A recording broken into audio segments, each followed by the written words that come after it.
Chandraganj union জামাতে ইসলামীর যুব বিভাগের পক্ষ থেকে গণ ইফতার বিতরণের আয়োজন করা হয়।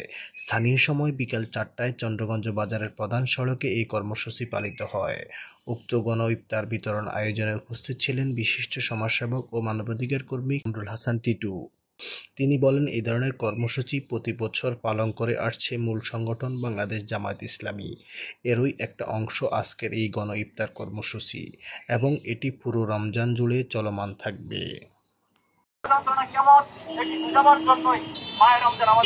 শিক্ষা দিয়ে থাকে বাংলাদেশ জামাত ইসলাম কর্তৃক আয়োজিত আজকে গণ ইফতার কর্মসূচি উপস্থিত জামাত এবং শিবিরের নেতৃবৃন্দ সবাইকে আমার অন্তরের অন্তঃস্থল থেকে ধন্যবাদ জানাচ্ছি। একটি মহতী উদ্যোগ কেন্দ্রীয় কর্মসূচি হিসাবে একটি মহতী উদ্যোগে অংশগ্রহণ করার জন্য এবং আমি নিজে এই কর্মসূচিতে উপস্থিত থাকতে পারি নিজেকে ধন্য মনে করছি। ইফতার করার জন্য উদ্যোগের পাশাপাশি আমরা যারা সমাজে বিদ্যমান আছি আমরাও জামাত ইসলামের পাশে এসে দাঁড়াই এবং গরিব দুঃখীর মাঝে ইফতার বিতরণ করে সবার মাঝে একটি আনন্দে আমরা যেন আনন্দ উপভোগ করতে পারি এবং ইফতারের আমরা সবাই দিব না।